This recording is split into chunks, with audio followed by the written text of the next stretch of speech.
ാണ്. അതുകൊണ്ട് പ്രായമുള്ളവരുടെ കണ്ണീര് വീഴരുത്. വല്ലാതെ വേദനിച്ച് ഒരു കണ്ണീരും നമ്മുടെ വീട്ടിൽ വീഴാൻ ഇടയാകരുത്. ഇന്ന് രാത്രി അനുഗ്രഹം കിട്ടണമെങ്കിൽ ഒരു വഴിയുണ്ട്. ഇസാക്ക് വിളിക്കുക, ഈശോയോട് പറയുന്നുണ്ട്, നീ എനിക്ക് വല്ലതും നിറച്ചു താടാ, ഞാൻ നിന്നെ ഒന്ന് അനുഗ്രഹിക്കട്ടെ. മനസ്സിലാകുന്നുണ്ടോ? ദൈവത്തിൻ്റെ അനുഗ്രഹം ഉണ്ടാകണമ്പം തന്നെ നമ്മുടെ മനുഷ്യൻ്റെ അനുഗ്രഹം നമുക്ക് ആവശ്യമാണ്. മനസ്സിലാക്കുന്നവർ കരമുയർത്തി ഒന്ന് പ്രാർത്ഥിച്ചേ, ദൈവമേ ആ മനുഷ്യൻ്റെ അനുഗ്രഹം. ഇന്ന് എൻ്റെ പൊന്നു മക്കളെ, നിങ്ങളുടെ അപ്പൻ്റെ അമ്മയുടെ നിറഞ്ഞ കണ്ണുകളോടുകൂടുള്ള ഹൃദയം നിറഞ്ഞ അനുഗ്രഹം നിനക്ക് കിട്ടിയോ, നീ രക്ഷപ്പെടും. എവിടെ പോയാലും രക്ഷപ്പെടും, എവിടെ പോയാലും രക്ഷപ്പെടും. നിങ്ങളുടെ അപ്പച്ചൻ്റെ അനുഗ്രഹം നിങ്ങൾക്ക് കിട്ടിയ കൊച്ചുമക്കളെ, ദൈവം നിങ്ങളെ അനുഗ്രഹിക്കും. ഒരു വല്യപ്പൻ്റെ അനുഗ്രഹം കിട്ടിയൊരു കൊച്ചുമോനാണ് ഞാൻ ഒരിക്കലും പറയുന്നത് ഭയങ്കര എൻ്റെ ജീവിതം പഠിപ്പിച്ചൊരു പാഠം. ഞാനത് ഒത്തിരി അടുത്ത് പറഞ്ഞിട്ടുണ്ട്. എൻ്റെ അപ്പം മരിക്കുമ്പോൾ ഒരു സംഭവം ഉണ്ടായി.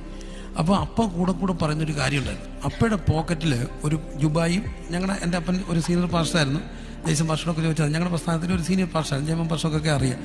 അപ്പോൾ അപ്പ സാധാരണ എല്ലാവരും ബഹുമാനിക്കുന്ന കാര്യമാണ്. അപ്പം ജുബായ എടുത്തുള്ളൂ, രച്ചതല്ല. അതിനകത്ത് ഈ പപ്പയുടെ ഒരു പെട്ടെന്ന് ഓർക്കാൻ ജുബായുടെ ഒരു പോക്കറ്റ് ഒരു പേഴ്സ്. എൻ്റെ പൊന്നെ, ആ പേഴ്സിൽ എപ്പോഴും 1,00,000 രൂപയെ കുറയത്തില്ല. അത് എവിടെ വെക്കുമെന്ന് അറിയത്തില്ല, പക്ഷെ അതിനകത്ത് പൈസ കാണും. പൈസ എടുത്തോ പൈസ എന്നറിയാം, അക്ഷയപാത്രം എന്നൊക്കെ പറയുന്നവരെ. അപ്പം നിവർത്തികേടെന്നൊക്കെ അപ്പോഴും 500 രൂപ ചോദിച്ചാൽ അപ്പോൾ പറയും അവിടെ പൈസ തരാം. പക്ഷെ ഒരു കാര്യം, ഇതെങ്ങനെ നിറഞ്ഞിരിക്കുന്നോട് അറിയണം. നിൻ്റെ ഒന്നും പോക്കറ്റിൽ പൈസ ഇല്ലാത്ത എന്തുകൊണ്ടാണ്? എൻ്റെ പോക്കറ്റിൽ പൈസ എന്തുകൊണ്ടാണ്?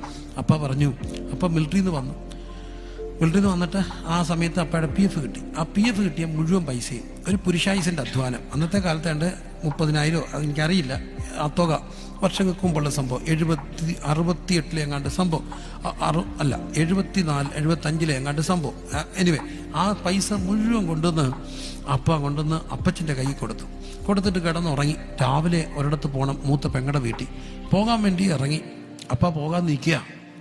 അപ്പം അപ്പച്ചൻ ചോദിച്ചു, ഇവനെന്താണ് ഈ പോകാൻ നിൽക്കുന്നതിൻ്റെ? അമ്മയോട് ചോദിച്ചു, നേരത്തെ പോകാൻ പറ. അപ്പോൾ അമ്മ പറഞ്ഞു, പോകാത്തതിനൊരു കാരണമുണ്ട്, അപ്പയുടെ കൈ പൈസ ഇല്ലാത്തതുകൊണ്ടാണ് പോകാഞ്ഞ്.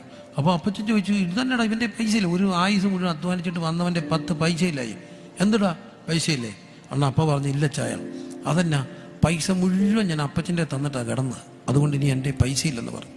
എൻ്റെ അപ്പച്ചൻ്റെ ചങ്ക് പൊട്ടി. അപ്പച്ചൻ വലിയവായി കരഞ്ഞിട്ട് ഒരു പേഴ്സ് എടുത്ത് കൊടുത്തിട്ട് പറഞ്ഞു, നിൻ്റെ ജീവകാലത്ത് ഇതിനകത്തൊന്നും പൈസ കുറയത്തില്ലെന്ന് പറഞ്ഞു. അക്ഷരാർത്ഥത്തിൽ സംഭവിച്ചു. ആ പേഴ്സിൽ ജീവകാലത്ത് പൈസ കുറഞ്ഞിട്ടില്ല. അതിനകത്ത് പൈസയായിരുന്നു, എപ്പോഴും പൈസയായിരുന്നു. ആൾക്കാരെ പറയില്ല, അറിയാവുന്നതൊക്കെ ചോദിച്ചു, അതിനകത്ത് പൈസ ഉണ്ടായിരുന്നു. തീർന്നാൽ അന്ന് വരും. സന്ധ്യയ്ക്ക് 7 മണിക്ക് അത് തീർത്താൽ രാത്രി കിടക്കുന്നതിന് മുമ്പ് പേഴ്സ് നിറഞ്ഞിട്ടേ കിടക്കത്തുള്ളായിരുന്നു. അതായിരുന്നു അപ്പയുടെ ചരിത്രം. അപ്പം മരിക്കാൻ നേരത്ത് ഐസി കയറിയപ്പോൾ ഈ പേഴ്സ് ഞാൻ എടുത്ത് തീർത്ത് കയറ്റി. നമ്മുടെ വന്നാൽ പിന്നെ എങ്ങനെ തീരുമെന്ന് ഓർത്താണ് തീർന്ന്. പിന്നെ പൈസയൊന്നും ഇല്ലായിരിക്കുക. അപ്പോൾ ഈ പപ്പ തെക്കൻ നാട്ടിലെ പാഷായിരുന്നു. അവിടുന്ന് 2 ബസ് ആൾക്കാർ കാണാൻ വന്നു. പാഷ ഷിബു മാത്യുവിൻ്റെ നേതൃത്വത്തിൽ, ഞങ്ങളുടെ പിള്ളേരാണ്, അവരെല്ലാം അവിടെ വന്നു അപ്പച്ചനെ കാണാൻ വന്നപ്പോൾ അപ്പ ICU കയറി. ഇവർ നേരത്തെ വിളിച്ച് പറഞ്ഞിരുന്നു വരുമെന്ന്. അപ്പോൾ ഇവർക്കുള്ള ഫുഡും എല്ലാം ക്രമീകരിച്ച് വെച്ചേക്കുക. ഷിബുര് വന്നപ്പോഴത്തേന് ICUലായി. അപ്പോൾ ഡോക്ടർ പറഞ്ഞു, പൾസ് കുറയാണ്, ഇനി ഇറക്കാൻ ഒക്കത്തില്ല. അപ്പോൾ എൻ്റെ ഭാര്യ എന്ന് ഡോക്ടറോട് സംസാരിച്ച് പറഞ്ഞു, ഡോക്ടറെ ഇറക്കണം, അപ്പയുടെ ആഗ്രഹമാണ് അവരെ കാണണം. അപ്പോൾ അങ്ങനെയാണ് ഒരു കാര്യം ചെയ്ത്, നിങ്ങളുടെ സ്വന്തം റിസ്കിൽ ഇറക്കാം. ഓക്കെ, ഞങ്ങൾ എഴുതി വെച്ചു, ഞങ്ങളുടെ സ്വന്തം റിസ്കിൽ ഇറക്കുന്നു. അങ്ങനെ എല്ലാം ഡിസ്കണക്ട് ചെയ്തൊരു വീൽ ചെയറെ കൊണ്ടുവന്നു ഈ ICUവിന് പുറത്ത് മുറ്റത്ത് കൊണ്ടുവന്നു, ആശുപത്രി മുറ്റത്ത്. ഒരു ഭയങ്കര സംഭവം. ആശുപത്രി മുറ്റത്ത് 10-75 പേരും കൂടെ ചുറ്റും നിന്നു. പെട്ടെന്ന് ദൈവദാസം പാടാൻ തുടങ്ങി, ഉയർത്തിയിടും ഞാൻ എൻ്റെ കൺകൾ. അതൊരു ആരാധനയായിട്ട് മാറി. ആശുപത്രിക്കാരെല്ലാം നോക്കി നിൽക്കുക. എല്ലാം കഴിഞ്ഞിട്ട് എല്ലാവരും ചെന്ന് ഈ അപ്പച്ചനെടുക്കുക പ്രാർത്ഥിച്ചു. എല്ലാവരും കൊണ്ടുവന്ന് കാണിക്ക കൊടുത്തു. കാണിക്ക എല്ലാം മേടിച്ച് ഈ പോക്കറ്റ് വെച്ചിട്ട് ഇങ്ങനെ ICU തിരിച്ചു കയറി.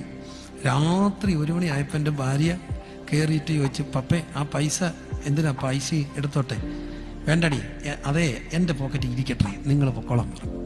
നേരം വെളുത്ത് എൻ്റെ അപ്പം മരിക്കുമ്പോൾ ഞാൻ അടുത്ത് ഇപ്പുണ്ട്, തപ്പിത്തൂത്തു. അപ്പം മരിക്കുകയല്ലേ, തൂത്തപ്പം ഈ പോക്കറ്റിൽ കൈ തടഞ്ഞു. അപ്പം മരിച്ചു. ഞാൻ ഈ പൈസ എടുത്ത് പോക്കറ്റ് വെച്ചു. എന്നിട്ട് മോർച്ചറി കൊണ്ട് ബോഡി വെച്ചു. ഓഫീസിൽ വന്ന് ചോദിച്ചു, എത്ര രൂപയായി ബില്ല്? അവർ പറഞ്ഞു 12,000 രൂപയായെന്ന് പറഞ്ഞു. ഞാൻ ഈ പോക്കറ്റിലെ പൈസ എണ്ണി നോക്കിയപ്പോൾ കൃത്യം ഓഫീസ് ബില്ല് അടയ്ക്കാനുള്ള പൈസ, കൃത്യം പൈസ. 1 രൂപ കൂടുതലുമില്ല, 1 രൂപ കുറവില്ല. അപ്പം എനിക്കൊരു കാര്യം പിടികിട്ടി, അപ്പൻ്റെ അനുഗ്രഹമാണ്. നിന്റെ ജീവകാലത്ത് നിന്റെ പേഴ്സിൽ നിന്ന് പൈസ പോകത്തില്ല. ഓഫീസിൽ അടയ്ക്കാനുള്ള പൈസ വരെ പോക്കറ്റ് ഇട്ടിട്ട് ICU കിടന്ന് മരിക്കുക. അപ്പൻ്റെ അനുഗ്രഹം. ഇന്ന് രാത്രി ചോദിച്ചോട്ടെ, ഹൃദയം നിറഞ്ഞ് നിന്റെ അപ്പൻ്റെ അമ്മയുടെ അനുഗ്രഹം കിട്ടിയ നമ്മൾ രക്ഷപ്പെടും കേട്ടോ. ശാപം മേടിച്ച് കേട്ടല്ലേ. അങ്ങനെ എന്തെങ്കിലും ഉണ്ടെങ്കിൽ ഇന്ന് രാത്രി ദൈവസന്ധി ഏറ്റു പറയണേ. മനസ്സിലാകുന്നുണ്ടോ? അപ്പൻ്റെ അമ്മയുടെ അനുഗ്രഹം വേണം, വൃദ്ധരുടെ അനുഗ്രഹം വേണം, പ്രായമുള്ളവരുടെ അനുഗ്രഹം വേണം. നരച്ച തല, ശോഭയുള്ള കിരീട. നിങ്ങൾ ചില പ്രായമുള്ളവരൊക്കെ ഒന്ന് കൈ